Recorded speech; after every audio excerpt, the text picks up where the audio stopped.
sort of like it doesn't spoil, but it's like meat.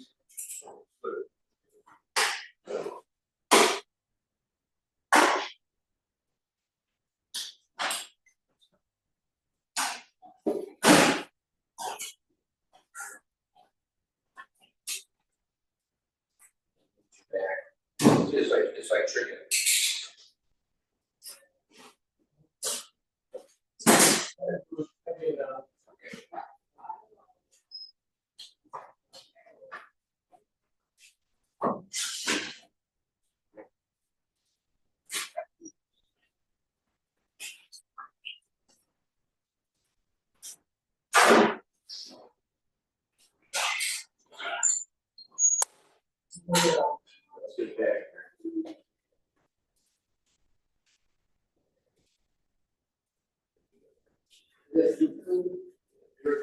Yes, man. You come to Sunday school. Yes, they are. You see his TV is on. I just talked to the teacher. He's coming down.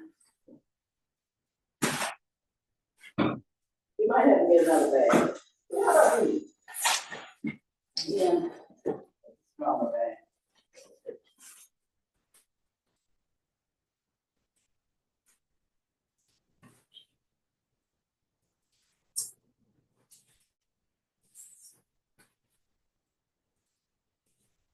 Take anything now.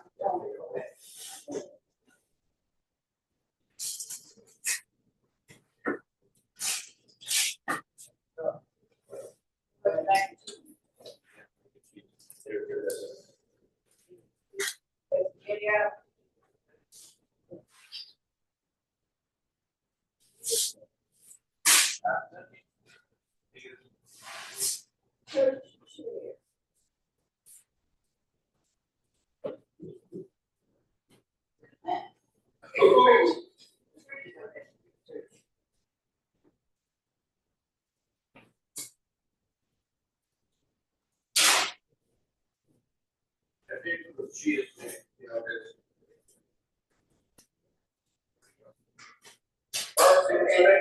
Yeah, see you Sunday.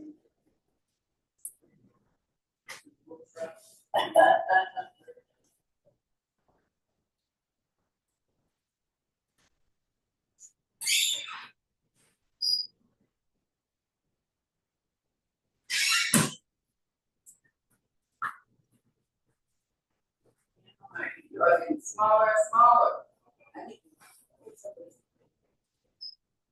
I don't want it.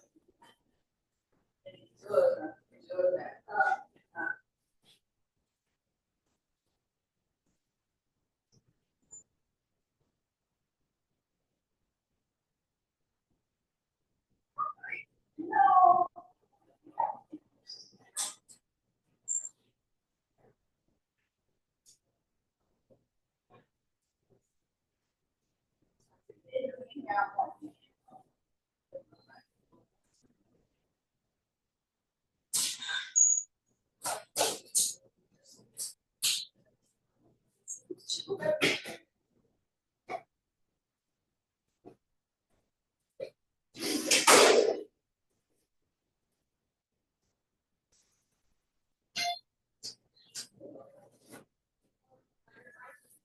Ready. I'll sit.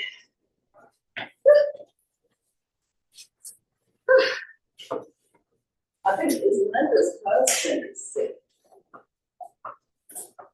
Ah, I'm stuck again. The driver saying, ah, you look tired. I'm tired. Did you work last night? I understand. I'm tired. That job, you know, that's why I had to give up Saturday. I was gonna come early, but once they changed to earlier, I was exhausted. It's like I need one day where I get to rest in.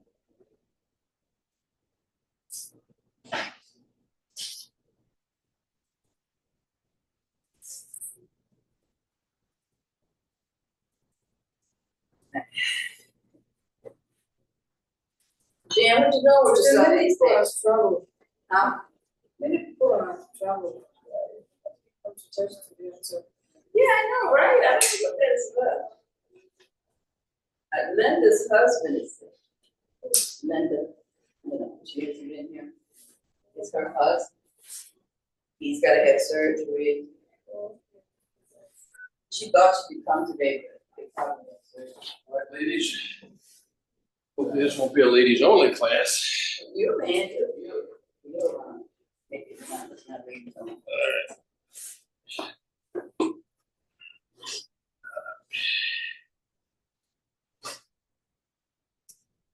I'm supposed to look at this thing, I guess. Yeah, you're in the wrong seat. Okay, I guess you can change. I'm gonna have to show up here by the light. A little more light. I'll move it over. I just set it up. I think I'm in the right seat. I'm in the teacher's seat here. Okay, How's that? Can you see me? all right. I don't know if I need to adjust it. I'm not the most well versed on. I know the Bible better than these things. That's good. You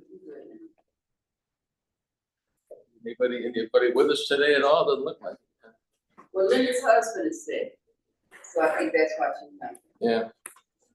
Probably heard I was teaching and they tuned out. I heard the teacher, so I said, I better make sure I come. I got the heavy artillery here.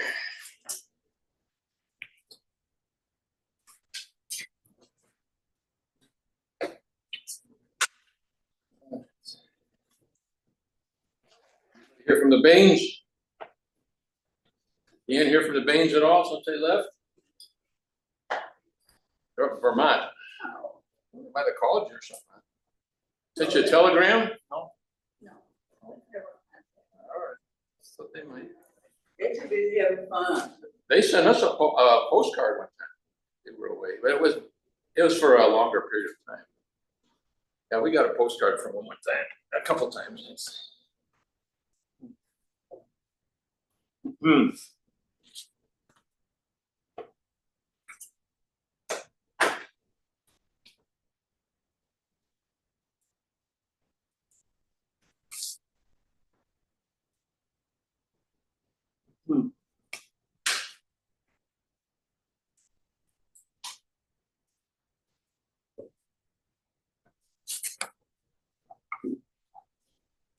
All right, everybody got a Bible this morning. We're going to be looking at 3 John here. Most likely the smallest book in the Bible. So it's a little bit of a challenge to get a full lesson out of it, but I decided that's what I was going to do. We could have done a quickie pass through it and move on to the next book, but I thought it'd be better just to, there's enough information here we can concentrate on it and get a full lesson out of it. I know if you recall, Alan pretty much finished up 2 John last week. And we finished 1 John, which are longer books. It was kind of like a little series of lessons here. Trust everybody had a good week since we were here last together. Trust you feel the Lord's blessing. I know I did. We were gone, the week before, and we've been busy getting caught up. A lot of things. Finally got pretty well caught up, though. That's good. But thanks for joining us. As I mentioned, Alan, Michelle, and Matthew are up in Vermont for a family wedding. I suspect it's one of those destination weddings. Those are popular today, right? Go way out away from home and have a wedding. Like we went up to one in northern Michigan last year. It's a beautiful spot. The bride had actually visited there many times with her family on vacation. And that's why she wanted to have her wedding up there. She was Catholic. She could have had it in the Catholic church locally, but it was a beautiful setting. But the thing was, everybody had to drive up there because there's no planes. There was no airports or anything. So it was a little inconvenient, about a 4 or 5 hour drive. But it was, I would say, it turned out to be worth it because we made a little vacation out of it. We added a couple of days in there. But that's a popular thing today for these destination weddings. Thanks for coming, Van. How you doing? Good. Very good, very good. We're looking at 3 John, as I mentioned. If you want to open up, we have Bibles up there for you. In case you're wondering, Alan, Michelle, and Matt are in Vermont this Sunday visiting probably the church they have up there. If they can find one, there aren't so many churches of Christ up there. They're kind of far and few between. But if there's one up there, I'm sure they found it. But they're at a family wedding up there. I'm saying it's kind of a destination wedding, it sounds like to me. Probably be coming back tomorrow. Let's keep them in our prayers. That's what I'm saying. Keep them in your Good prayers. morning, everyone. There's always some danger when Carolina. always some danger when you're traveling, right? I don't care if you're driving or flying or going on a boat, whatever. There's always that element of danger. So you want to pray God's blessing on you when you're traveling. So last week we had finished up our study of 1st and 2nd John. So we're going to try to cover this. Well, it won't be hard to cover. It's only 15 verses, 3rd John. But as you're going to see, and I think you're going to see with me, it's in the Bible for a reason, right? All books in the Bible are there because God's Spirit directed those who put it together and to keep it there for us because it's got a good message for us. We'll see that today. It's got some very good things to say to us about our Christian life. And it wouldn't be there if it didn't have those lessons for us, okay? So we want to write it off. It's not a book we study very much. It's not like Romans, or something where we go into pretty regularly. Men probably haven't studied it for years, actually. But I remember studying it in college a little bit. Hit on it. So we're going to hit on some things here. It's pretty obvious who wrote it, right? John, right? Apostle John. So we don't have to discuss that too much. But let me get a little background on John in case you didn't know that much about him. He does identify himself here as an elder. First verse. So he's not only an apostle, an esteemed apostle, he is an elder in the church. Okay, and so he chooses to say, I think in a more humble way, I'm an elder. I'm not the big apostle. I got all this authority. Special classification or anything. He said, I'm kind of a lowly elder here. So it shows, I think, a little humility there. And he did that also in 2nd John, if you look back at that.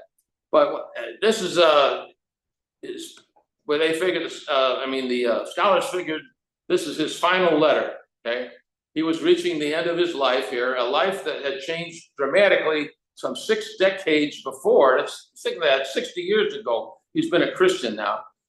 Before, when Jesus had called him and his brother James. Remember that story? If you were in Bible school as a child, you remember that story, right? James and John out there fishing in the boat, right? You remember that, Van? And and Jesus called them and said, I'm going to make you disciples of men, right? But so you got James and John, they're the 2 brothers. The young men had left their livelihood and their father, Zebedee, to follow Jesus. You read about that in Matthew 4. So that's John who's writing this letter here. While James was the first of the 12 disciples to die for his faith, we read about that in Acts 12. John outlived all the others. That's kind of an interesting thing. John referred to himself, and he became the oldest apostle of all of them, and got longevity. John referred to himself in his gospel as the disciple whom Jesus loved. Now, we'll talk about that for a second. He mentions that in John 13, 19, 20, and 21, 4 times in his gospel.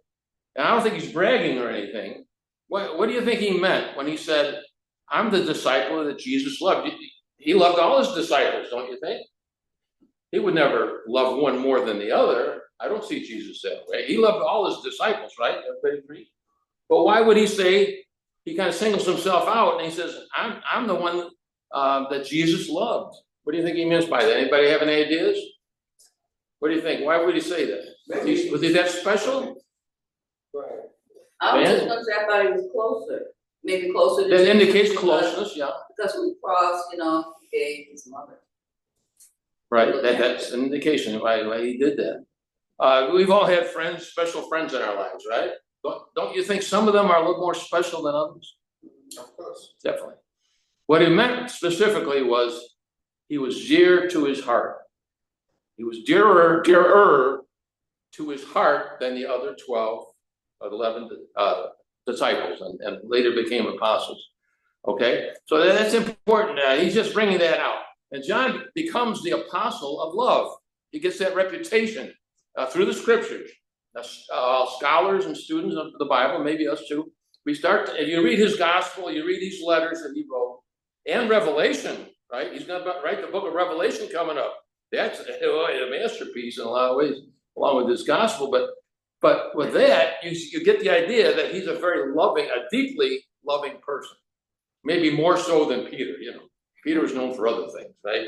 He was a loving person too. He learned to love, but he was very brash and, impetuous, and he's known for other things. And each disciple, if you study their lives, is known for having certain outstanding characteristics, and his characteristic though is love. Okay. So he was the one that was dearest to Jesus' heart. That's important to remember that as we're going through this letter and other letters we might read of that he wrote. It's because it's a title that highlights one of the great themes of all of his letters, and that theme has to do with God's love working itself out of the lives of his people. So that's the theme. It's kind of woven into all his letters, and that you got to be a little bit scholarly to maybe to pick up on that. But that's the way it is. And that's why he's known as an apostle of love. So he's got this theme of God's working through his people. And he does, right? He works through all of us, doesn't he? He works through us today, just to get up out of our beds and come to church and to worship and be a part of this church and ongoing nature of this church and loving nature of this church. So that's something that he kind of dwells on.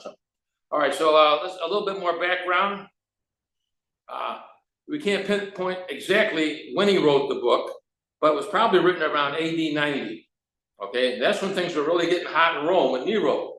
Okay, he was burning Christians at the stake at that time. So that's what's going on when he's writing this letter, and maybe some of his others.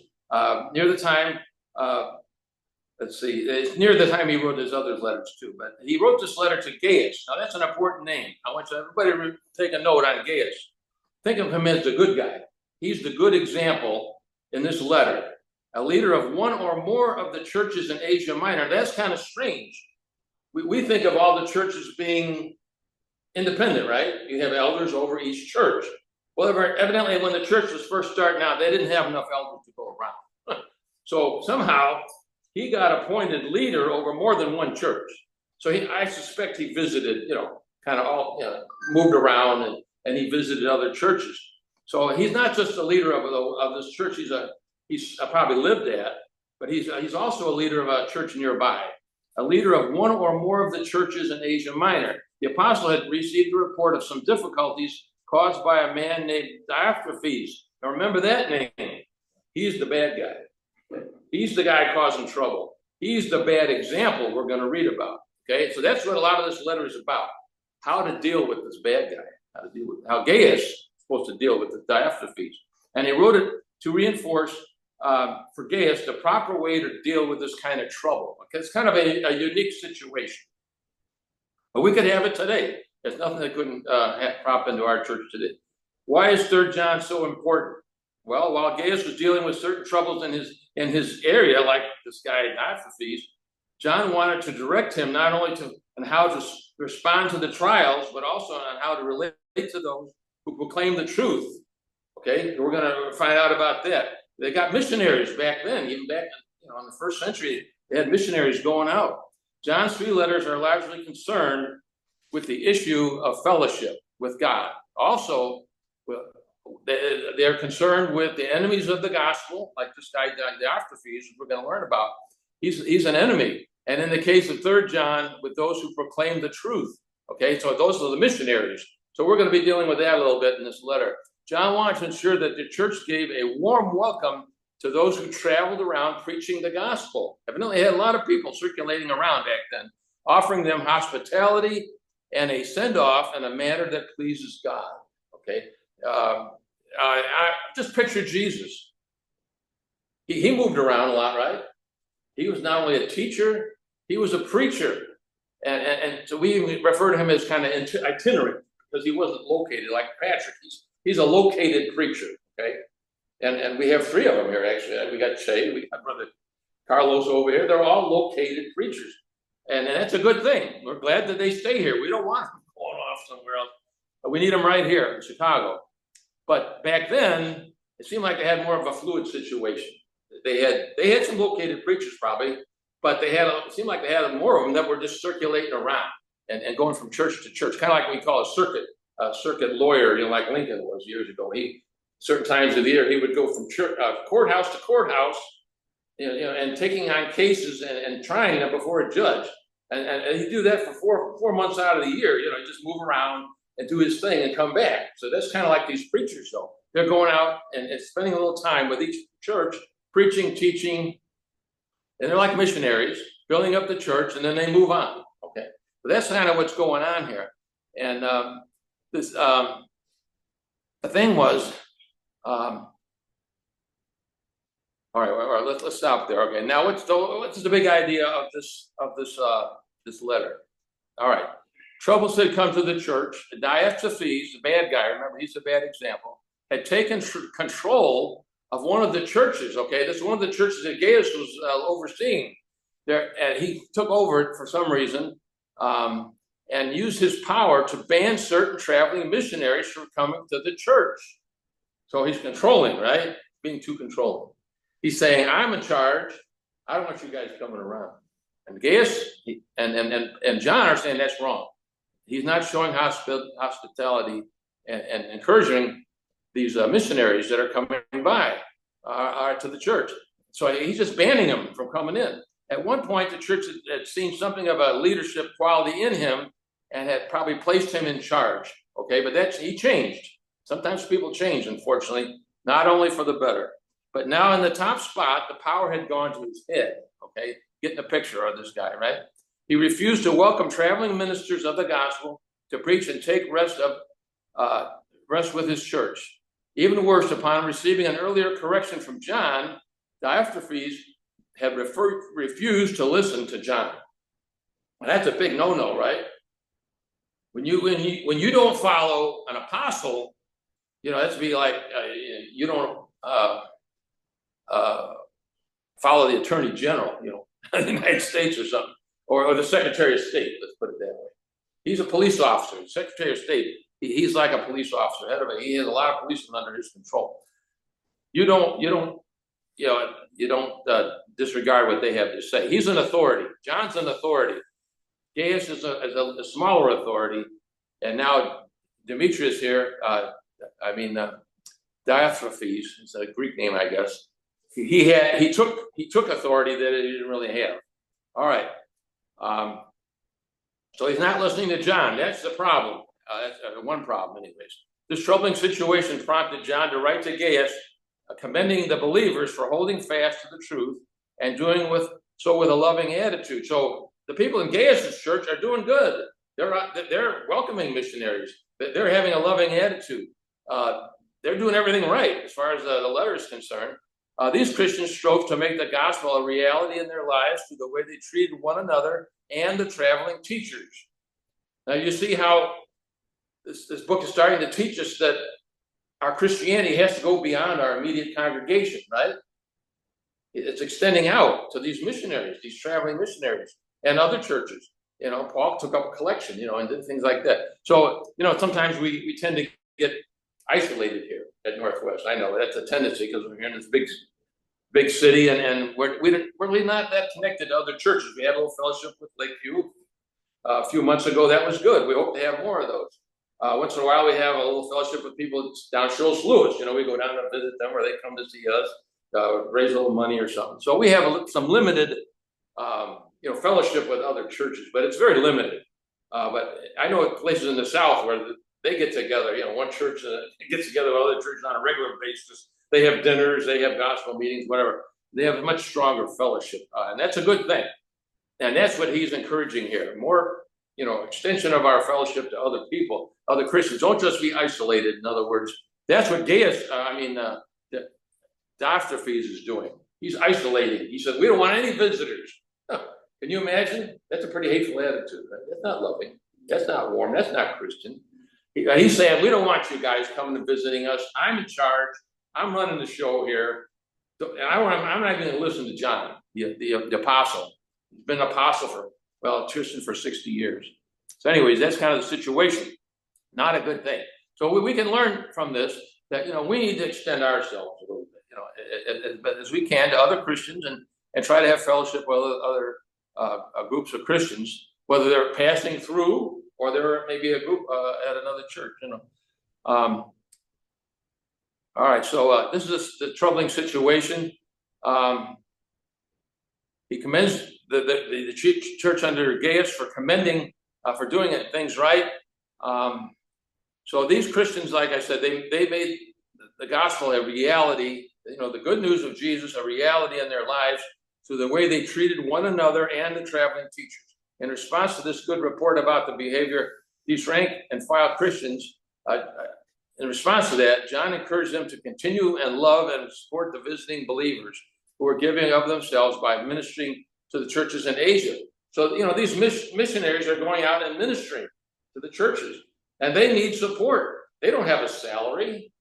Like we send our missionaries a salary every month. They didn't have that set up back then. Okay, so he's going to admonish them. You got to do a little bit more. You got to provide some funds, some encouragement, and we'll see exactly. They had a little different customs back then. Things operate a little differently. So we're going to see how he tells them to do it differently than maybe we do it today. All right. So that's kind of the big idea of the book. Okay, holding fast to the truth and doing so with a loving attitude and being hospitable. Gaius was being hospitable with his group.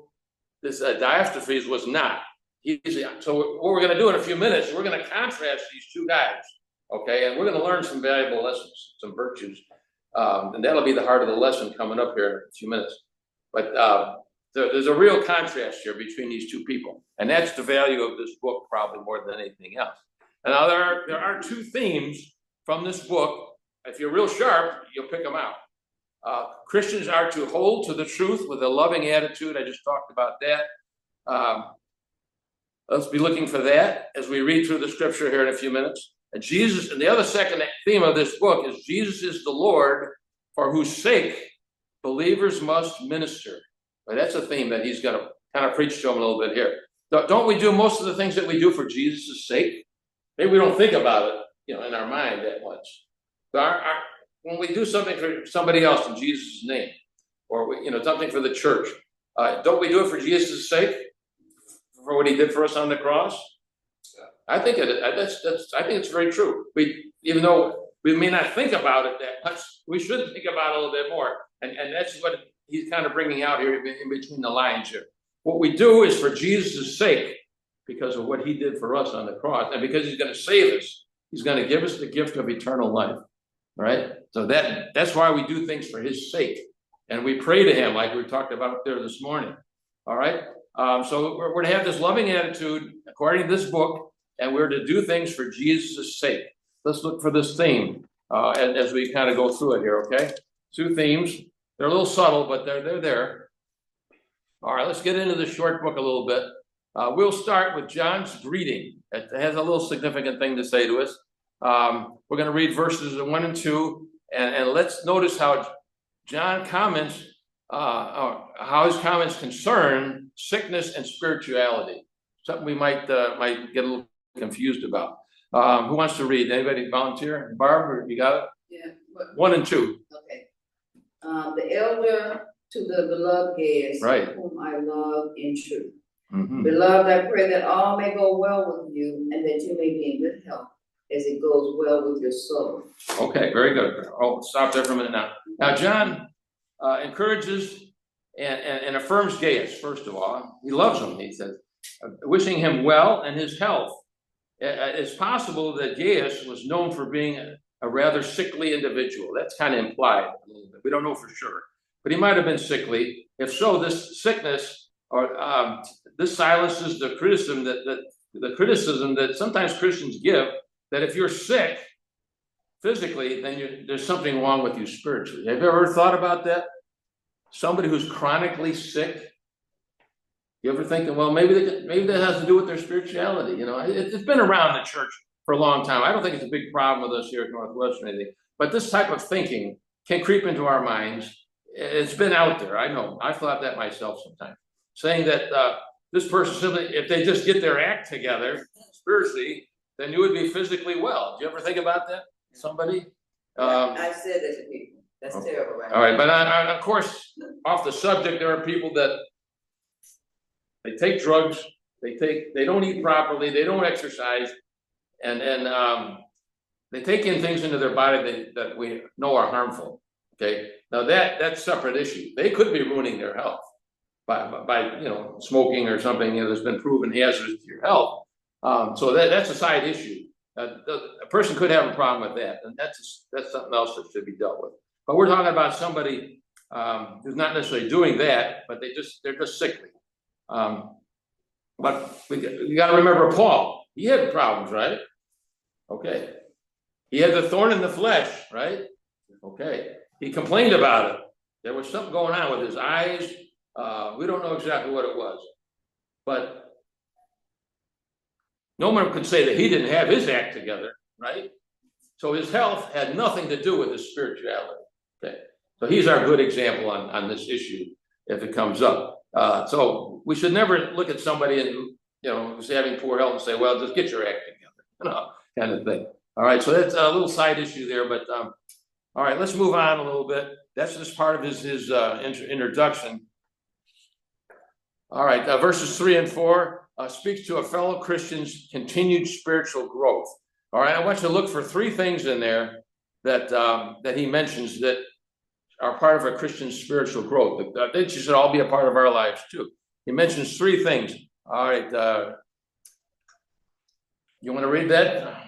3 and 4? Yeah. For I rejoiced greatly when the brothers came and testified to your truth, as indeed you are walking in the truth. I have no greater joy than to hear that my children are walking in the truth. And we keep reading. That's 3 and 4. 3 and 4, okay. Let's see here. All right, let's go back for a second here. All right, did anybody pick out the three things he's talking about that indicate you're growing spiritually? I'll give you the first one. Your faithfulness, number 1. Number 3, and verse 3 there. And there's another one right behind it. You are living according to the truth, number 2. That's a sign of spiritual growth, right? Faithfulness. At the end, he says, you are following the truth, right? 3 little things there. He just mentions that. So he's commending, like I say, spiritual growth. That's just the 3 little things, little lessons there that we could keep in mind. All right, now verses 5 through 8 speak for the for the caring of the Lord's workers, what I mentioned earlier, these missionaries that we're going through. And we'll get into that a little bit, because there's some cultural differences here that are significant. Diana, you want to read that for us? 5 through 8, caring for the Lord's workers. Dear friend, you are faithful in what you are doing for the brothers, even though they are strangers to you. They have told the church about your love. You will do well to send them on their way in a manner worthy of God. It was for the sake of the name that they went out, receiving no help from the pagans. We ought, therefore, to show hospitality to such men, so that we may work together for the truth. Okay, so these are missionaries, like I said, they go out without no support.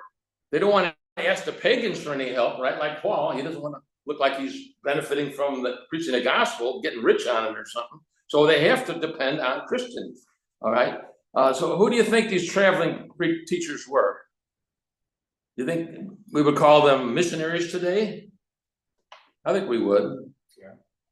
We could call them preachers, teachers, like Jesus. They were itinerant, moving around. We already talked about that a little bit. Like Jesus, right? They were like Jesus, out ministering, basically, and they had to have support. Didn't Jesus get support? Didn't he have a band of women following him most of the time? And they supported him. The Bible doesn't talk much about that, but they made his clothes. They provided food. They gave him money if he needed it, So they have to live on these things just like we do today. We have to have food, clothing, money. Jesus did too. And so that's kind of how they are. They're out there, and he's saying they got to be supported. What do you think? All right. What do you think it means when John writes, continue providing for such traveling teachers in a manner that pleases God? He gets kind of specific there. Any idea what their custom was? It's different than ours. We've talked about how we do it. I'll tell you, the custom of their day was that you started a guest on their journey, okay, after they stayed in your house. If they knocked on your door, you were supposed to take them in as a Christian, whether they're Christians or not, actually. That's kind of scary today. We don't take strangers in, but they did. They felt safe enough they could do that. And they probably used it as a way to, preach to people and teach them. When they had somebody come in their home that wasn't a Christian, they would share the gospel with them. Okay, so this is one way the gospel got spread around the Mediterranean. They would entertain people in their homes, whether Christian or not. But we're talking more about Christians here. And if they were a Christian missionary and they came to your door and they knocked on it, you were to take them in, and you were not only to feed them and give them a place of rest, you were to give them money if they needed it. You were to give them food for the journey, and you were also to wish them Godspeed. That's what the custom was in their day. Now, we still wish people Godspeed, right? And sometimes we have helped people that come to our church. Maybe they preach for us or something with money. We always like the fellow that was here today. We paid him. We didn't expect him to come in here and do that for free. And he might have done it for free as a favor to Patrick, but we gave him money. I'm sure we did. And we would help them in other ways if the situation warranted it, right? So that custom still kind of goes on, but it's not as formal as it was back then. And another thing they were supposed to do, as this guy left their house, you were supposed to walk with him for a distance, maybe a couple miles, down the road, kind of make sure he's got going, maybe help carry his load, whatever, the food you gave him or something.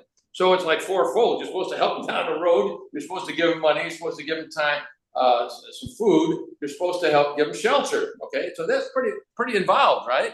Aren't you glad we don't have to do all that today? And not all of us could do that. We don't all have the proper, home or apartment or whatever. But some of us could do that. But most of us probably could if we had to.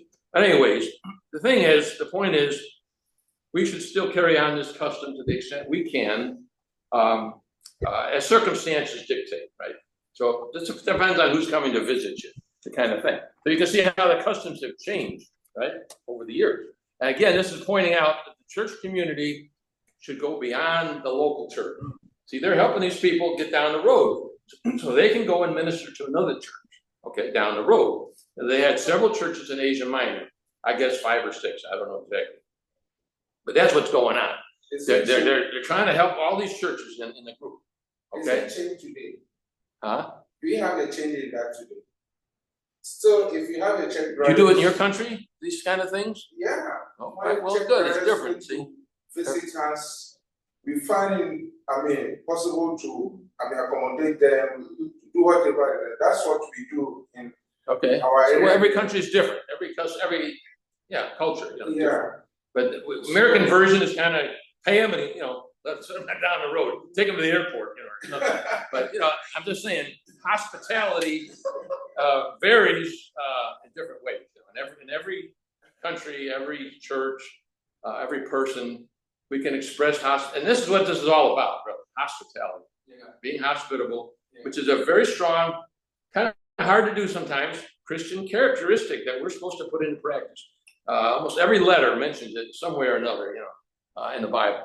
So, but American, we've brought many preachers here over the years, and we put them up in a hotel though. Sometimes they stayed with our minister over the year, and maybe an elder's home. That's happened.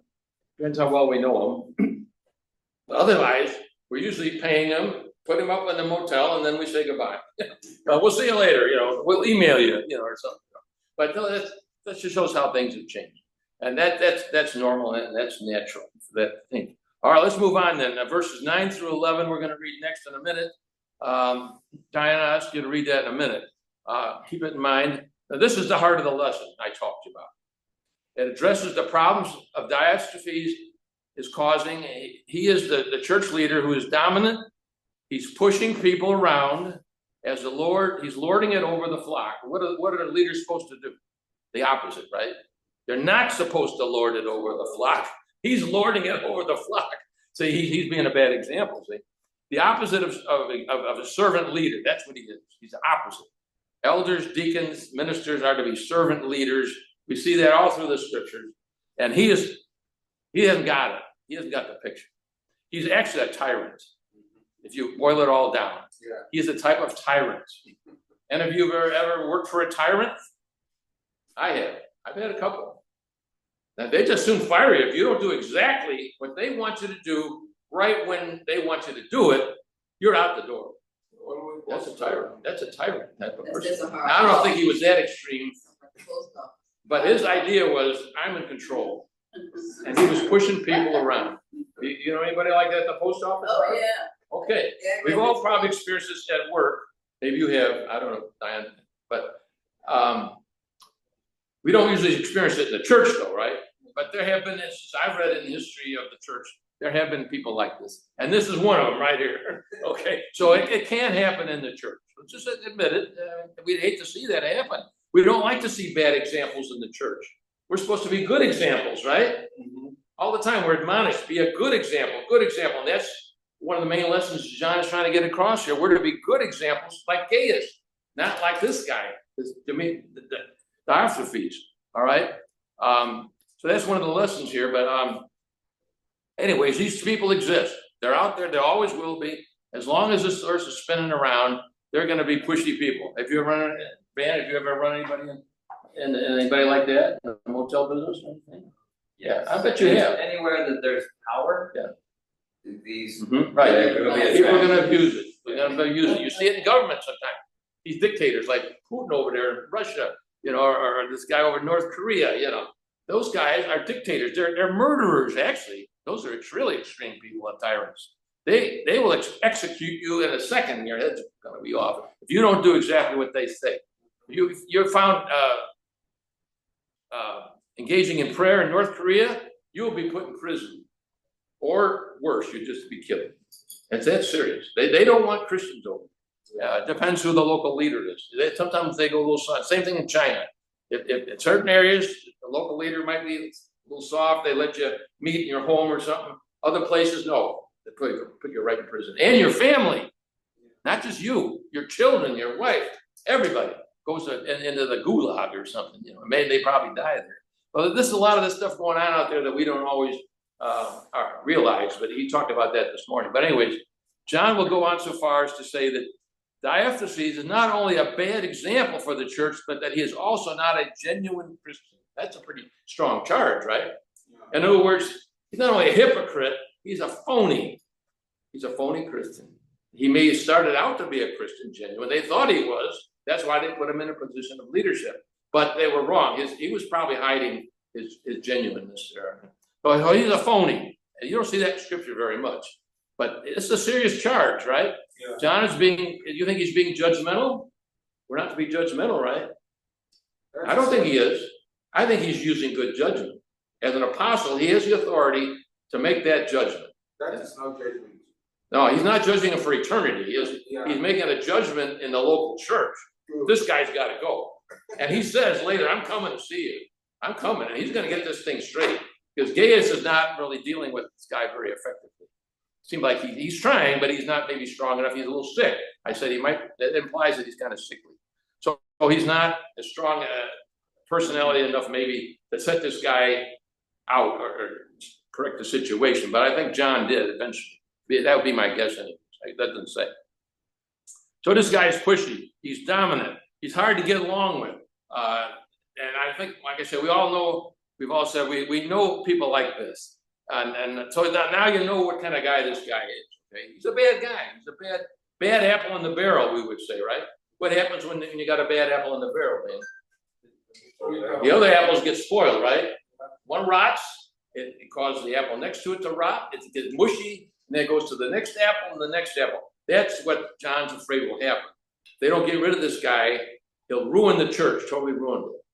So, and that can happen today. That's the lesson, that's a lesson for us today out of this book. If we get a bad apple in the church, especially in leadership, we got to get them out. And use good judgment, not judgment for eternity. Jesus will judge them for eternity.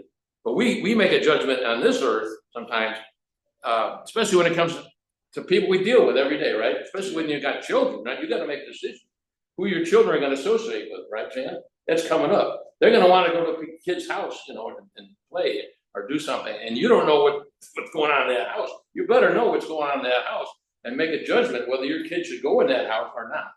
You know, you're going to have to make decisions like that. Like we had to make decisions like that with our kids, you know. So you got to watch their friends, in other words. That's just a matter of judging, making, you know, using good judgment. You're not judging people for eternity. You're just making good judgment. We do that with our children. We also do it in the church sometimes with leaders.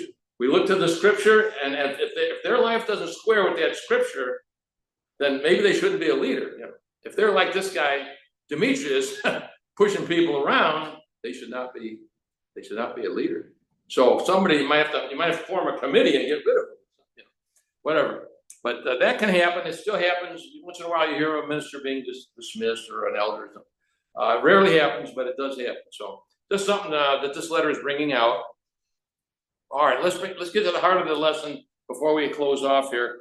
Verses 9 through 11. Let's see. All right, go ahead, Diana. Would you read that for us? Everybody, listen closely, and if you can, listen for 4 virtues that he's talking about here. And as he contrasts Gaius with Diotrephes, that's what it's all about. 9 through 11. I wrote to the church, but Diotrephes, who loves to be first, will have nothing to do with us. So if I come, I will call attention to what he is doing, gossiping maliciously about us. Not satisfied with that, he refuses to welcome the brothers. He also stops those who want to do so and puts them out of the church. Dear friend, do not imitate what is evil, but what is good. Anyone who does what is good is from God. Anyone who does what is evil has not seen God. Okay, there's a lot in there. All right, let me just, I'm going to read this little section to you. And this is what, if you don't remember anything else today, remember what I'm going to say here. The 4 virtues that are contrasted in this letter. It's not just in those verses, it's in all 15 verses, actually.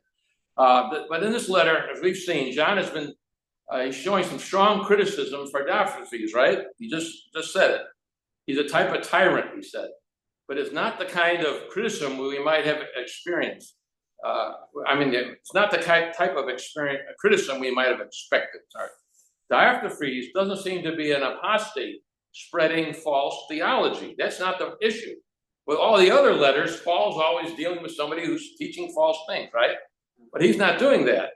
It's more of a personality thing and a matter of genuineness. In fact, in the verses described, Diotrephes notices an absence of reference. He talks about him. There's an absence of any doctrinal error. He could probably split theology hairs with whoever came across his path. You know, there's some people are very good with that. But he's a rigid person. He has a personal agenda going on, and his actions told others that he wasn't following the truth. So he's a bad example. All right. Now here we'll get into the virtues. Diotrephes stands in sharp contrast to Gaius and Demetrius. He's another character we haven't read about yet. He's coming up, but he's a good guy, who are commended in this letter. The biggest contrast centers on 4 virtues that characterize a person who involves the truth. The first one has to do with hospitality. We've already talked about that quite a bit. Genuinely caring for others. That's what hospitality is at its core. Gaius was hospitable, right? He's the guy who's got the church running in a good way. They're hospitable to the missionaries. His home was open because his heart was open. This virtue is shown throughout the week more than on Sunday. In other words, hospitality was ongoing. It wasn't just on the weekends. Hospitality is demonstrated when we have others over for a meal or encourage them via an unexpected phone call, possibly. A question for you. Do you accept what many feel at first like an imposition as an opportunity to minister to another believer in Christ? That's a question for you. Let's say somebody needs some help. They need some food. They come to your door. Do you see that as an opportunity to help them? And maybe you have some food in the cupboard you could give them. Do you see that as an opportunity to help somebody in the name of Christ and bless that person? That would be being hospitable. If you say, sorry, no food today, close the door, go ask my neighbor. That's not being hospitable. Okay, assuming you have food to give them. But we do that all the time here in the food pantry. We give people food when they ask for it. All right, so that's an example. So hopefully we would all be the kind of person that would see that as an opportunity to bless somebody in the name of Jesus and be hospitable. Maybe it would lead to them coming to the church, possibly invite them, maybe to a Bible study or something. But whether it does or not, we're supposed to be hospitable to people in need. All right, so I think we would all try to be that way. All right, now a second virtue. So there's the virtue of hospitality, right? Gaius is into it. He's blessing people. This other fella, Diotrephes, is not. He's cold. Don't want anything to do with you people. Don't even come to my church. All right. Second, John has in mind the virtue of generosity. It kind of plays along with this first virtue. You might always think of money when generosity is spoken of, right? But I have in mind this giving of oneself. That's another form of generosity, right? Okay, that's something to keep in mind. So generosity includes your coins, but it also includes, for example, words of encouragement. That's another way to be encouraging and generous, right? These are people around you dying for encouragement. You know, we have people in the church that are dying for encouragement. Young people, especially, maybe people that are single. You know, they don't have family support. You know, if you got family around and they're all Christian, you got a lot of support that other people might not have. Okay, so this is a form of generosity. It was going on in Gaius' church. It was not going on in Diotrephes' church.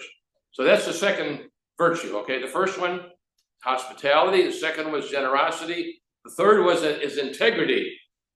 I think we know what that is, right? It has to do with honesty, being consistent in our honesty. And the point is, Diotrephes lived a phony life. Gaius did not. Diotrephes did not have integrity. Gaius did. Okay, that's the lesson for us. And see, Gaius' integrity is tied into our authenticity, a big word there. That's tied in with our authenticity as a Christ. Gaius was an authentic Christian. Diotrephes was not. And the only way people are going to listen to us if we try to teach them about Jesus or salvation or the church, they have to see us as an authentic person. Okay, so that means if we're going to be an authentic person, we have to be a person of integrity. Okay, it's tied in there, kind of in between the lines. He doesn't spell it out specifically, but that's in there. So we have to be like Gaius, who had authenticity as a Christian. Okay, so that's the third virtue, and one more quickly hit it before we go. The fourth virtue was characteristic of a person who followed a man, who follows the truth, and the fourth characteristic is a person of purity and simply put. Now, would you say Gaius was a man of purity? He was. He set a good example. Purity has to do with our example. Okay, he set the good example. Diotrephes was not a man of purity. He was a man of impurity and a bad example. So if you really want to follow Christ, you want to be a genuine Christian, we have to be a person that has this purity. You know, it's different than holiness. Holiness is a little different concept. But Jesus was pure, right? We're to follow his example, and so was I'm sure John lived a pure life, and Paul. I mean, they're all human. You know, they weren't perfect, 100%. But overall, you could say they lived a pure life, and so did Gaius. All right. So these four characteristics, we can contrast them between these two people. One guy's got a good example, the other guy's got a bad. And later he talks about this other fella, Demetrius, who has a good example. He's like a friend of Gaius. But we won't go into that. You can read that for yourself. But the main thing is we understand that these, if we're gonna follow truth, if we're gonna be genuine Christians, we have to be people of hospitality like Gaius, okay? We have to be people with the virtue of generosity like Gaius. We have to be a person of integrity like Gaius. And lastly, we have to be a person of purity like Gaius. He's an example. We could say Gaius is a very Christ-like person. You know, we've never met him or anything, but you get from the scripture that he's a very Christ-like person. He's a close follower of Jesus. He's a leader a good leader in the church. It doesn't say he's an elder, but he might have been, or maybe later on became an elder. I don't know. But anyways, that really contains all the important things in this book. Okay, there's a couple of other minor things at the end. You can just read that for yourself if you want. I'll tell Alan we can move on to Jude next time. But any questions, at all? Hope if nothing else, we understand these 4 virtues are important, and we understand more about hospitality. I mean, it's just a core value of Christians to be hospitable to those who need our blessings, our resources, whatever we have, to offer them, to bless them. It's part of being a loving person. Any questions on the book? It's a fairly simple book, but with a little background, I think we get a lot out of the teachings that are in there. Not a lot, but there's some in there that are valuable for us. I would suggest you go back and read it when you get a chance, and then we'll move on to Jude next week. All right, read the book of Jude. Another very short book, but it's got a lot of stuff in there. It's about a little bit longer than 3rd John, but not much. Shorty. All right, no questions. Have a great week. Thanks for coming. Bye, Darlene. And we'll carry on next week now, and they should be back. Glad to see you. They can give us a report on their wedding, their destination wedding.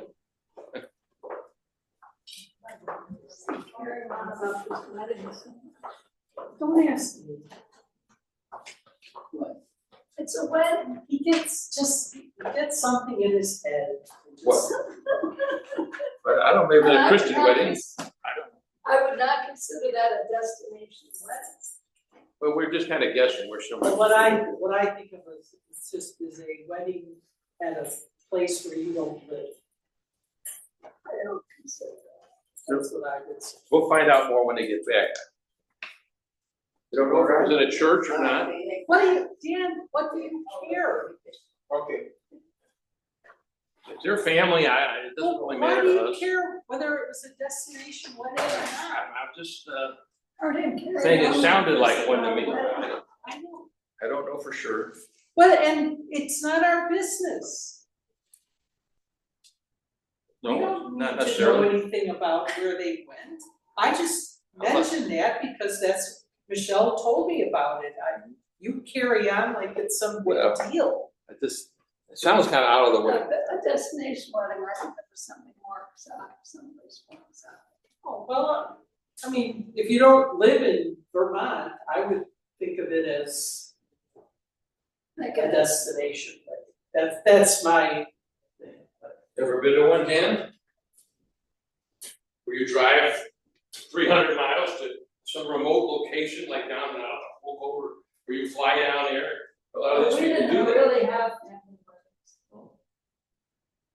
Well, every family is different. I can say. Hey, What do you guys think that we do for Turn the thing off. Josh.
Good service? Yes? Good.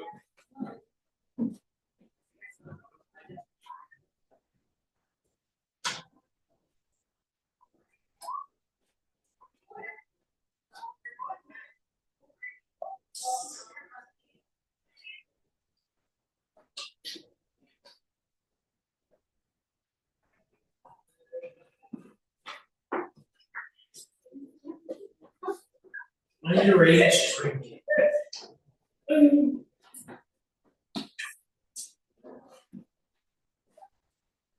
We're gonna try to. It's just water.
Yeah.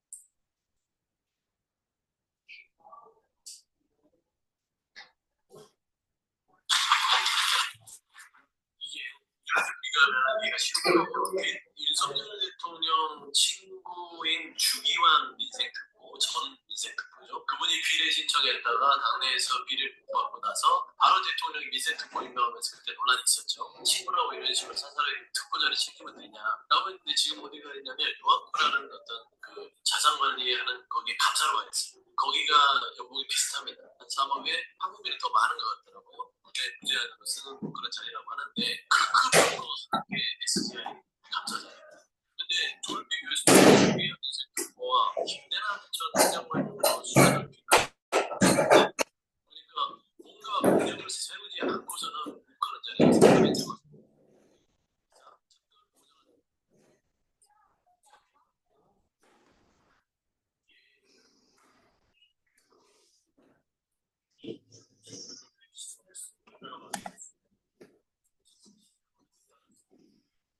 이거 아니 선생님 아니 원래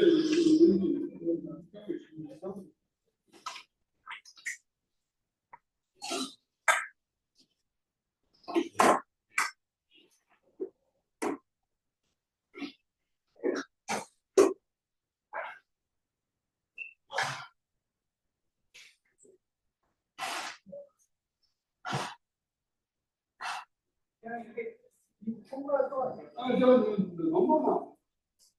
너무 유자가 너무 그쪽에 4개 넣고 이쪽에 4개 넣으면 충분할 거 아니에요?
이번에 집사님이 갖고 싶은 거 맛있게.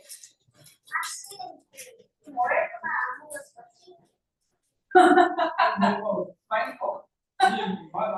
맛있나? 맛있어? 맛있지? 그게 특별히 맛있는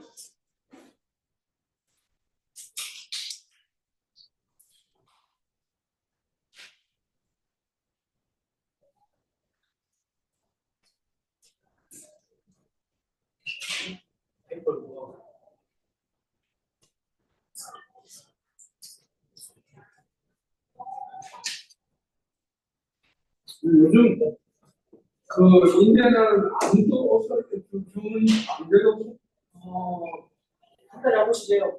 아이고 네, 장사 오래 했습니다. 그 사람 안 놀러 와요? 한분이 왔다 갔잖아. 아, 그렇게요? 어떻게 밥을 원래는 장동도 강에서 하고 왔잖아. 어디 왔어요? 여기 바퀴벌레 잡는 약을 살았다고요? 아니 지가 이제 원래 향을 이래서 전문이에요. 아 그런데 왔었구나. 이거 이제 교육을 했다고. 왔었어요 그래? 네. 근데 와서 공공소득이 부산구나. 아니 이제 옛날에. 다음 언제 왔어요? 아니 이날에 왔어요. 정확하면 지금 몰라. 좀 배웠지.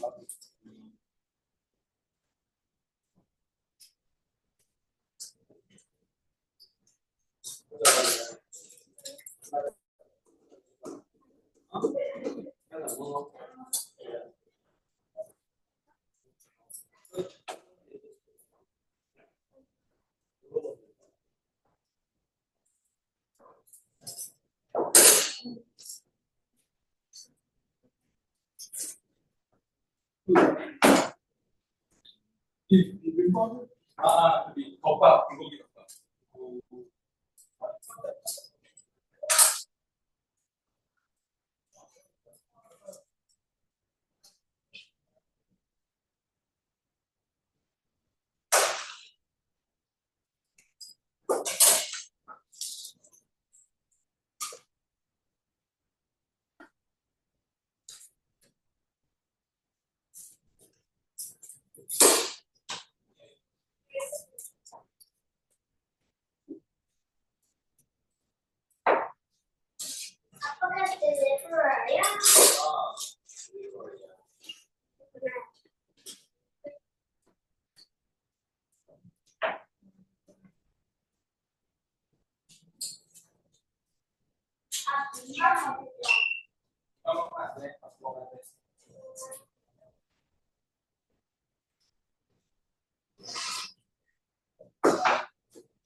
좋아이 과자 먹을래?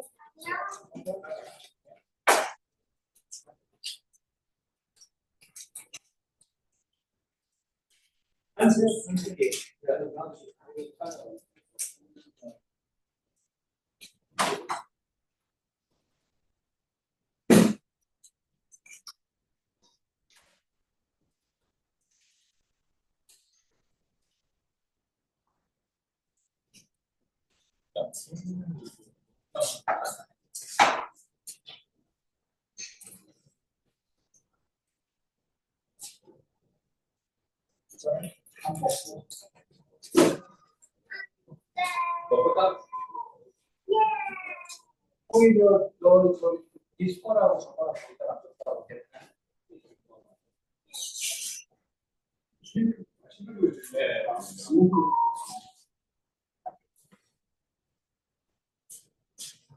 그거 대충 그 금요일에도 한국으로 가야 될 것 같아요. 언제요? 금요일 날 한국 가세요? 근데 만약에 자리가 왜냐면 이 진짜 한국 가세요? 이 이빨이 돼갖고 이거 안 돼서 알아 무슨 거예요? 갔다 오고 또 왔다가 또 와야 돼. 이거 하고 갔다가 또 하고 먹는다. 배우들 빨리 와요. 여기 고기야. 와. 마음 변한 것 같다.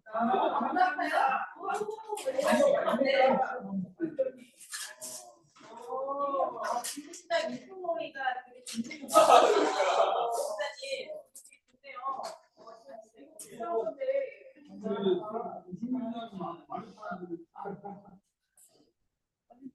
뭐 있어요? 자, 기도하겠습니다. 하나님 감사합니다. 오늘도 이렇게 귀한 음식 주셔서 감사합니다. 푸짐한 식사하고 푸짐한 사랑을 주셔서 주셔서 예수님 고맙습니다. 이빨이니까 이게 사람이 말을 못 하겠다. 내가 내일 이제 그 텔라하고 한국 텔라하고 통화하는데 딱 30분 걸렸잖아. 이 상대방이 말을 못 하겠더라고. 아니 말은 못 말이야. 직접 가야 전화하면 저 직접 가야 돼. 이게 날 3분 걸렸어. 아이 좋아요. 이제 다 하고 생각을 듣는 것 같아. 없지. 그다음에 내가 전화를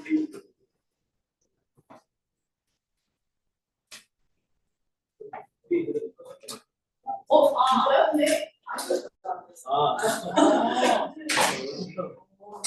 건강도 잘하네요. 나. 고기 또 있어요, 여기. 많아요. 있어요. 많아요. 왜 이렇게 있어? 뭐,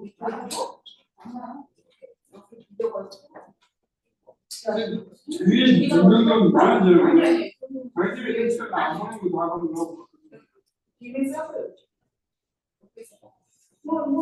나 못가져.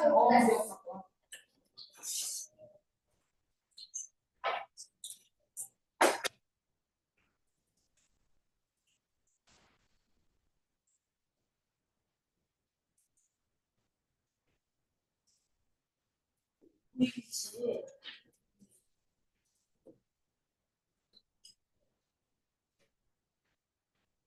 이거 중시란 거예요. 괜찮죠? 우리가 괜찮죠? 직접 하신 거예요. 아유, 안 하죠. 안 못해요. 그리고 옛날에 이제 지금은 괜찮아. 다 사먹어.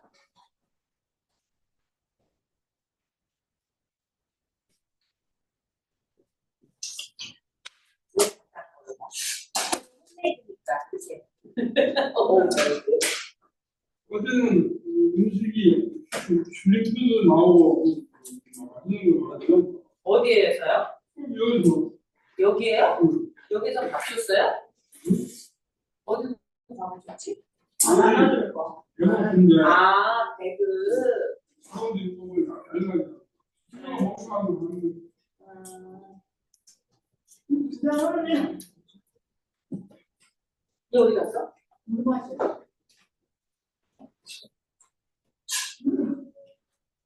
우리 수건 괜찮은데? 괜찮아? 한번 낚아먹어. 근데 이걸 보니까 지금 저녁하고 완전히 다르게 그거 맛있지? 김영수 씨 거. 영수 나안 사먹어. 엄마 이걸 쓸 그거 소주 말고 그냥 뱃떡 있어. 그거 맛있어? 그거는 쑥이 많아. 거기에 우리는 냉동실에 넣어놓고 꿀 이렇게 이렇게 해주면 그거 3개씩 먹어. 엄마 포도맛. 이거 먹어. 이거 먹어. 빨리. 이것도 있어. 이거 먹어. 그거 먼저 좀 먹고. 어? 왜? 이 음식이 어떻게 되냐면 자기 이름을 올라가 있으면 좀 쿨하게 그래갖고 어제가 잠오는데 나는 뭐 얼마든지 잠오는데 아니 자기 이름을 50분 자기 이름을 올라가 있어요.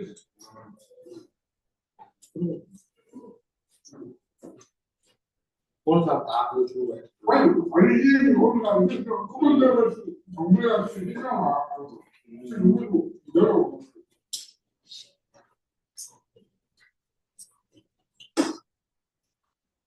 의상 누구가 와서 다 다를 수 있는데 입시하면 됩니다. 괜찮아. 더 있어요. 거기.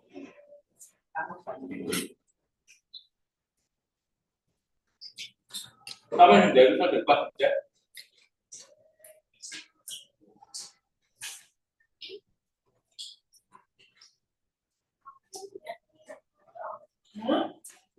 하나 먹어라. 앞으로 나 먹어. 뭐가? 밥 먹으면 뭐? 쟤는 위가 작아가지고 밥을 다 먹고 포도를 먹을 것 같아요. 진짜 먹으면서 먹어요. 그래? 먹으면 되지. 왜 어떤 애들은 근데 원래 과일을 먼저 먹으라고 그러잖아요. 과일 야채. 먼저 먹어. 다음에 과일을 먼저 먹으라는 게 최소 1시간 전에는 먹어야지 먼저 먹는 거지. 근데 내가 바로 요즘에 먹어가지고. 이기호 박사님하고 무슨 안식구에는 그렇게 많이 먹고. 아니 근데 먼저 먹는데 1시간 전에는 먹어야지 먼저 먹는 거지. 이렇게 과일 먹고 바로 밥을 먹어버리면 위에서 섞여버리기 때문에 왜 같이 먹어요? 네. 예, 먼저 과일 보통 디저트로 먹잖아요. 네. 아, 근데 먼저 먹어야 그럼 아니야. 내가 어떻게 유튜브한테 그 이계호 박사님이라고 좀 유명한 사람이다가 위에 밥을 3분의 2만 먹어야 된대. 왜냐면 이게 15분이 되면 이게 필청해가지고 꽉 찬대. 근데 사람이 밥을 빨리 먹잖아요. 아니, 근데 그 전에 야채를 먹는데 야채를 먹어서 조금 채워놓는데 그리고 밥을 먹는 거야. 그리고 배가 부르잖아. 그럼 그때 스탑하는 때문에. 그리고 이게 푸른데 위를 보여줘 막 이러는데 너무 진짜 저렇게 먹는데. 그러니까 밥을 빨리 먹으면 안 되는 거야. 많이 그래서 먹고 나서 엄청 못 움직이고 이러더라. 그러니까 불어가지고 그러니까 천천히 먹어야 되는 거야. 근데 일하는 사람이 천천히 먹는 시간이 있는데 특히나 미국은 그렇게 안 되고 그러나 그 프랑스 가면 그 식사를 한 조각씩 이렇게 나와요. 한 조각씩. 그러니까 소스로 2시간 걸려. 조금 나 옛날에 못 먹어요. 프랑스 요리집 갔는데 네. 너무 조금 나오는 거야. 네. 깜짝 놀랐어. 원래도 그런 문 나오나. 그리고 2시간 동안 계속 나와요. 그건 점심시간 2시간이에요? 아니요, 저녁에 많죠. 저녁에요? 점심은 빨리. 저녁에 이제 우리 예약을 하면 2시간 코스로 한 200불. 진주 저기 그 어디 아르헨티나 가서 먹어. 거기 뭐 저녁 식사 아르헨티나 갔다 그럼 뭐 유럽 문화인가 봐요. 그게 맞아. 이게 미국이 비정상이에요. 여기 점심시간 30분 주는 데가 어딨어. 미국도 저녁은 천천히 먹었어요. 아니 근데 너무 애들도 그렇고 다 못 먹잖아. 나는. 미국은 내들 어렸을 시간에 안타까워. 여기 그렇게 안 내주고 한국이 엄청 잘 먹어. 여기는 시간이 너무 짧아. 미국은 점심시간이 30분에 가더라고요. 나갔다 오면 그러니까 우리가 햄버거 같은 거 먹는 거예요. 그 정해져 있는 거 시간이. 네. 맞지 아빠? 그리고 30분 시간 점심시간 빼는 거 알죠? 휴식 시간 다 빼요. 그건 안 되잖아. 네, 나는 난 주는 줄 알았더니 안 되더라고요. 진짜 그죠? 진짜 약간 그걸 봤어요. 플라이드가 막 다 하는구나. 요즘은 이제 다 하더라고. 이제 얼굴 인식으로 해요. 아, 플라이드 안 하고요? 네, 얼굴 인식으로. 얼굴이에요? 얼굴로 돼요. 옛날 질문으로 하다가. 옛날에 우리 이제 그럼 누가 대신 대신 많이 먹었잖아요. 나도 그렇고. 그럼 완전히 통쾌하네. 샐러드랑 안 좋으시면 뭐 미국에서 일해보니까 미국에 일을 엄청 시켜요. 아주 크로트하게 시켜요. 저 지금 작가님 노는 시간. 네, 없어요. 잠깐 노는 시간. 그리고 15분 브레이크 타임 주는 거 알죠? 2시간 동안 뺄때 브레이크 타임. 15분은 돈 줄 텐데. 아니야, 4시간 15분. 4시간 15분을 줘요? 4시간 15분. 2시간. 10분인가? 아니 브레이크 타임은 좀 줄게요. 브레이크 타임 있더라고. 네. 그거 웨어하우스가 너 힘드니까. 그치. 끝나고 막 밥 먹고 그래. 옛날에 나 한국에서 그 노동일 할때 거기는 아침 3시간도 주고 오후 3시간 주고 일이 힘드니까 일이 세죠. 일이 힘들어. 한국은 그 시간 빼지는 않잖아요. 그렇죠. 일당으로 그렇지. 점심시간요? 쉬는 시간도 점심시간 빼는 거 아니죠? 대신 일하는 시간이 길지 않아요 한국은. 그래서 뛰는 거랑 마찬가지예요. 여기면은 점심시간 1시간 주는 대신에 9시간 일하지. 네, 그러니까는 뭐 게임도나 마찬가지. 그리고 한국은 오버타임 한다고 해서 오버타임 돈 안 줘요. 그러니까 게임도나 마찬가지. 맞아, 한국은 오버타임을 안 줘. 이런 걸 어떻게 찾죠? 오버타임이 오버타임 상대 좋아해. 좋아. 이렇게 먹는 거. 엄청 그래. 돈 엄청 그래. 그거 진짜 돈 돼. 그치? 그 돈 되는 거. 우리나라는 또 달려주지. 저 다르는데 아, 하려고. 어떤 사람은 자리에 잘 맡아야 돼요. 매년 제가 가지고 자기 언제든지 준비했다. 그 사람은 크리스마스 때가 2주일에 페이트마다 40시간 하나 봐요. 아 진짜요? 오버타임을 우리 회사는 안 해요. 어머. 우리 회사는 안 해요. 오버타임이 그럼 페이보다 더 많네. 근데 어쨌든 그래요. 아니 그럼 서로 하려면 생각성이 있어야 될 거 아니에요. 그 사람만 계속 줄 수는 없잖아. 근데 좋아하는 사람은 잘해요. 자기의 시간을 주기는 사람은 안 싫어해. 그 많이 들어서 나는 싫어 그래. 시간이 바꿔주세요. 저도 이제 주일날 일해야 되고 시간이 없으니까 네, 나 부탁을 하죠.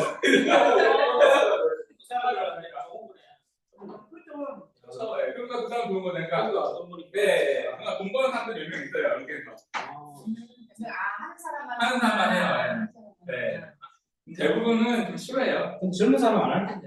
미국 애들은 저 정말 안 해요. 나이 든 사람이 진짜 막 학비 벌어야 되고 이런 사람 맞아. 엄마한테 이거 엄청 좋아요. 야, 내가 뭐 페이트 그럼 뭐 두 배로 벌겠네. 1.5니까 40시간. 근데 이제 그래서 세금이 많이 돼. 오버타임은 세금이 많이 돼. 아, 세금 내가 세금 떼는 게 속이 쓰리가 없으면 엄청 뜨니까. 맞아. 오버타임하고 세금 없잖아. 네, 속이 쓰려요. 내가 이거 주일에 있다가 그래서 안 하는 사람도 있어요. 내가 일만 좀 안 해도 되게 그거 말 된다. 세금 엄청 떼요. 왜냐면 엄청 이랬는데. 어느 정도 이상을 넘어가면 세금을 엄청나게 많이 그러니까 그래서 우리 회사에서 일하는 걸 좋아하는 오버타임 많이 해요. 오버타임 많이 주니까. 진짜 바빠 도죠? 그러면 바빠. 아니 좀 바빠. 그렇게 되면 매니저보다 힘들어하는 거예요. 매니저는 오버타임 많이 없어요. 매니저는 거기 딱딱 정해져 있기 때문에.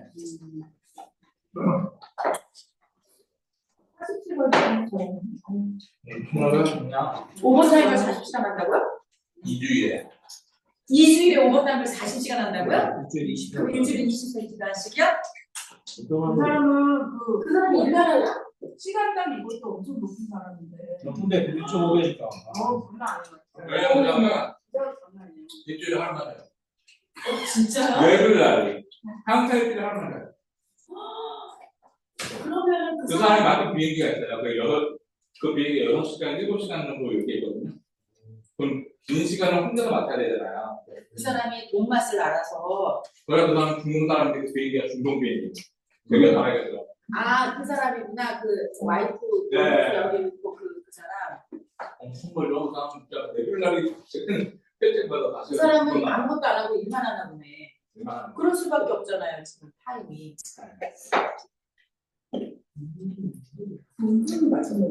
성인도 맛있고 안 익은 게 맛있다. 익으면 맛있어. 이게 맛있지 않아? 너보다가 트레이닝 있으면은 한 2주에 40시간, 40몇 시간 해요. 그럼 누구야? 진짜들이 진짜면? 저요. 아니, 전 변호사님? 네, 페이지에 거의 더블까지 올라가요. 그래요? 진짜요? 그러면은 어떨 때는 그게 힘들지. 근데 트레이닝 때는 괜찮아요. 왜냐면 반은 안쪽으로 두고 할 거니까.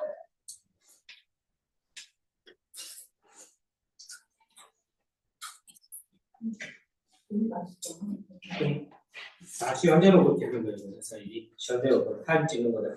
그렇죠. 앱이 있어가지고 거기다가 펀치하는 거. 근데 보통 좀 빨리 하고 돼요. 시간도 나가. 네, 왜냐면 남아있는 사람이 내가 찍어주고 올라가. 이름적으로 하고. 그러니까 그게 이제 얼굴 하면 안 된다. 그러네! 야, 얼굴 하면 무조건 나가는 게 딱지기 때문에. 근데 이게 그러네. 우리 회사 얼굴로 했어. 근데 옆으로 가는 게 아마 회사마다 이슈가 있을 거예요. 이게 퍼스널 프라이빗 신청한 거 있다고 얘는 상관이 있기 때문에 우리 이슈가 될 수 있어요. 그래? 미국 애들도 되게 늦게 들어오고. 나보고 이슈가 될 수 있는 거야.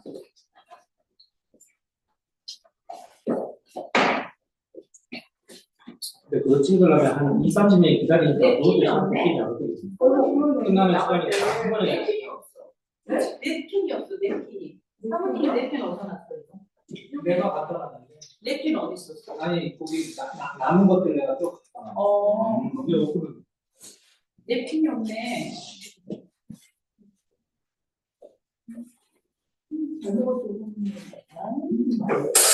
그 뭐지? 이수백이가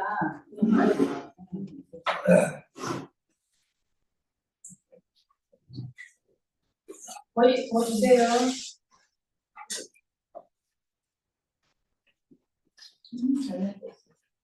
반찬이야? 이거 사 먹는 것보다 훨씬 좋지. 우리 아리랑이 시키거든요. 뭐를 아리 전신만. 아, 그러시네. 원두가 뭐? 아리랑 싸니까 아리랑 비싼 데다가 아주 못 먹는. 아리랑 맛 없어요? 왜 중국에서 안 돼요? 중국 시장에서. 중국 뭐니까 아리 가까운 데서 나. 아, 그치. 거기는 너무 중국 멀잖아. 놀래면서 내려올라가는 거니까. 아리랑 그거 갖다 맛있게 주면서 맛있네. 아리랑 별도 같은 거. 근데 옛날에 문지사님 아리랑 국이 맛있어서 고기만 맛있는 거 음식은 맛이 없나 보다.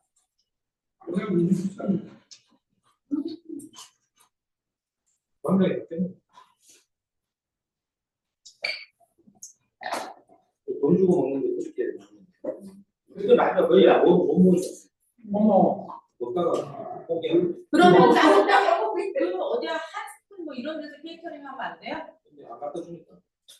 아, 딜리버리 안 했구나. 16불 갖고 갖다 주겠어요. 16불인가. 아니 여러 명이잖아, 여러 명. 나이스? 여러 명이 먹으면 같이 함께 오다 하지 않아요? 한대더야. 100불, 200불이니까. 안 와요? 100불, 200불? 내가 불렀네. 100불, 200불. 그거 말하는 건 그 사람은 고용해 요즘은 웬만하면 그 뭐야 우리미 하는 것처럼 도우대식이나 음식값에다가 조금 더 올려가지고 비싸. 도우대식 비쌀 거예요. 비싸더라고요. 더블로 없으니까. 뭐 세일한다 뭐 이렇게 내고 하는 게 있어. 어. 그래요? 좀 비싼 거예요. 더 기본적인 음식값 비싸지 팁도 줘야 되지 얘네 서비스를 또 따로 받아요. 근데 우리는 보니까 1년 멤버십이라고 진짜 똑같아요. 똑같아요? 딜리버리 피만 없는 거예요. 서비스 똑같이 안 해요. 근데 걔는 왜 이렇게 그래도 비싸. 편하니까. 비싼 거예요. 그러니까 요즘 애들은 해요. 돈 내도 편하니까. 한번 받으면 하더라고요. 지난번에는 도우대식 중요한 한국 사람이라는 얘기 있던데. 일본 사람 불러다. 일본 사람 손정이 2시 40분인가? 새벽 2시 40분에 막 내일 막 밀리는 거야. 근데 우리미가 학교 일찍 가려고 브레이크버스를 7시 몇 분에 도우대시를 해놨는데 그렇죠. 일찍 온 거야. 2시 몇 분이요? 2시 아니, 말도 안 돼. 나 잠자다 이렇게 우리 뱃속이 엄청 부르더라고. 맞아. 그랬잖아. 맞아. 그러니까 도우대식가 한국 축하하고 아무 때나 오는 거예요. 아무 때나 와요. 24시간. 다시 나가서. 아니 그래도 예약 시간이 좀 그런 거잖아요. 지금. 아니 그냥 내가 생각했죠. 우리가 조금 어떻게 생각하면 아까 거짓말 쓸 수도 있어. 왜냐하면 7시 10분들 휴가 이거 근데 말이 말이 안 되는 근데 보통 도우대시는 거기다 놔. 놓고 그렇죠. 본다고. 아니 이렇게 많이 달라졌어요. 사람 보고 이거 훔쳐간대요. 음식을? 야 진주 나 우리 것도 두 번이 엄청. 네, 그래서 얘네가 어떻게? 이 코드를 불러달라고 하더라고 저한테. 오늘 누구? 오버 있어? 오버데이스도 안 그러고 엄청 훔쳐가게 생겼더라고 그 앞에다. 그냥 들고 가면은 얘네가 나한테 얘기하더라고. 코드 불러달라고.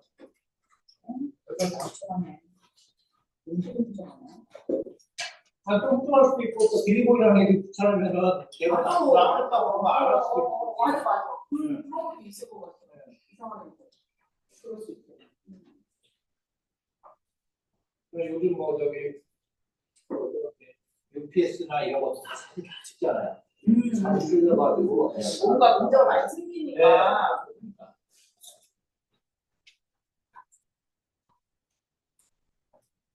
옛날에 기프트카드 제가 보냈는데 400불어치 보냈거든요. 그거 없어지고.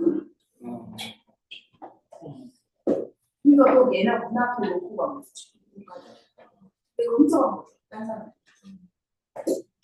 내가 생각할 때는 저 실패 있잖아요. 아니 내가 그래서 그 아마존에 그거 사진 너네 우리한테 안 보냈다. 그 뭐에 하면서 그 사진 안 보냈더라고 나한테요. 대단했다라는 그게 사진에 와야 되잖아요. 그게 안 온 걸로 딱 해가지고 받았죠. 그래서 그냥 이메일로 썼어요.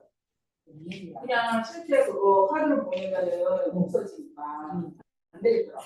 이메일로 그냥 썼어. 이메일. 근데 젊은 애들이 훔쳐갈 수 있을 것 같아요. 네.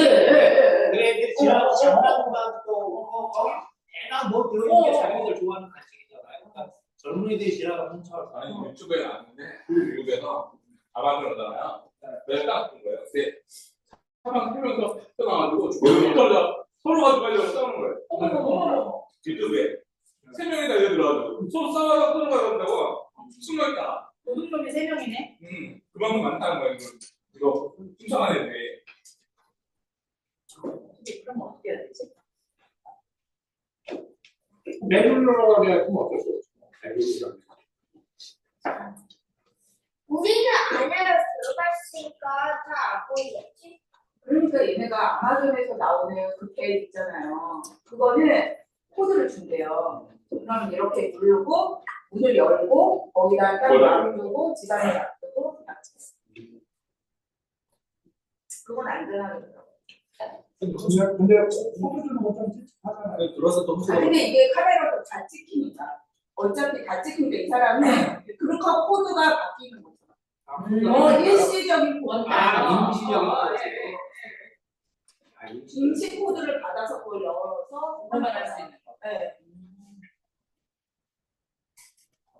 한국에는 대문 밖에다가 해놓은 거야.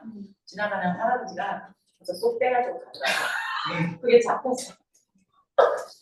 왜 있잖아. 애들이 많아. 한국은 애들 몰라 있잖아요. 할아버지들 거기 바깥에 대문 밖에 끝났는데요. 그 고든이 물치적으로 뭐 하나를 딱 가져요. 너무 비자 할아버지가. 다른 할아버지 입장에서는 그러겠지. 대체가 그러니까 코로나라고 생각이 많아. 유튜브에 찍혀갖고 올린 거지 이제 너무 웃기잖아 할아버지. 아이고.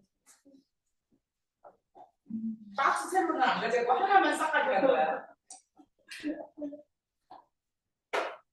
옛날에 한동안 우유 훔쳐가는 사람도 있었잖아. 우유? 내가 안 잡았어. 요크레트 뭐 이런 거. 아, 형아 자전거를 맞아. 장조가 다음 주가. 자전거 아닌데 자전거.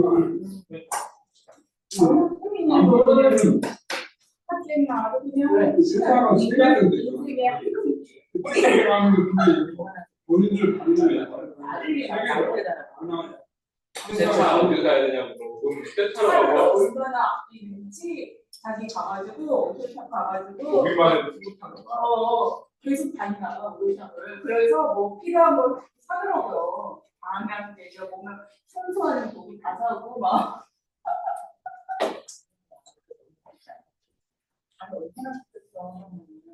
아니 묶여있다가 거의 세차장만 진짜. 그러니까 진짜 너무 힘들더라고요. 싼 거였어요. 비싼 거 받았어요. 조카가 비싸다가 한국 갔는데 사라고 한 거예요. 물로 받았어요. 날개다리는 얼마나 좋겠어요. 그렇지. 그럼 얘도 지금 리스 끝날 때까지는 리스로 그냥 네. 얼마나 남았대요? 1년. 그러면 행정거래 그러면 저기 싸게 사는 셈이지. 그렇죠. 아니 그리고 그거 보면 가져오면 되는 거 아니야? 할 수 있는데 그거 한다고 해도 만 얼마 나와요. 계약을 또 따로 해야 되고 수업하는 그냥 그냥 거기다 그냥 크레딧 셔가지고 그냥 이거 또 보험을 그냥 언급하잖아요. 그러니까 얘는 진짜 못하는 거예요. 그렇죠. 웬만하면 계약대로 하는 게 좋아. BBQ 가서 이랬대? 어때? 괜찮다고는 하더라고요. 한 10시쯤 들어오더라고요. 11시 반부터 시작해서. 사모님 집에 있지 지금은. 알레크나. 그것도 지금 있구나. 날씨 장충동일 때. 맞아. 거기 있잖아요. 잘 되고 얘는 알레크나 있어. 여기가 뭘 치킨이에요? 뭐 BBQ 그런 거 이제 잘 돼. 순간 치킨. 충만 나오고. 한국도 BBQ. 거기도 맛있어요, 사모님. 내가 나중에 가볼게? 뭐 이럴 때? 오세요. 여기 한국 튀김 맞나요? 한국 튀김이에요. 한국에서 유명한 거는 한국에 드시죠. 아, 그래? 응, 안 먹어. 아, 근데 한국에서 유명한 거. 거기에 아르바이트생이 2명이 되잖아요. 근데 다 여잔가 봐. 네. 엄청 그래. 신났어. 여자 만나서 봐도 지금 막 모르겠는데. 그래서 이제 어제 알아서 얘 이미 진짜 구름 위에 있는 거예요. 나 너무 좋아. 그래서 같이 일하니까. 맨날 말도 안 통하는 애들이랑 이러니까 물 만났네. 한국 사람들이 한국 사람 얘기하면 하니까 얼마나 신났어 진짜. 물 만났어. 얘기도 안 통하는 애들 같이 그래. 얼마나 외롭겠어 진짜. 한국 사람 한 명도 없고 밖에 어때? 없대 이제 다 가고. 아니 너무 좋겠다. 살있지, 일하지, 돈 벌지, 거기 여자들이 있지, 여자들이 있어. 누나도 25이래요. 나는 근데 너무 웃긴 게 한 명은 고등학생이고 한 명은 고등학생이래요. 25살짜리 키 큰 남자를 좋아한대요. 아니 누가 그러냐? 근데 남자친구가 없다는 거예요. 근데 그 여자를 만나보지도 않았는데 얘가 그 정보를 알고 있는 거야. 그래서 내가 이거 뭐야? 그랬더니 그 아저씨가 사장님이 얘기해줬다는 거예요. 아니 별걸 다 얘기해준다니까 분위기 이상한데? 아 그러니까요. 그게 분위기 이상한데? 아우 나 정말 내가 또 주저리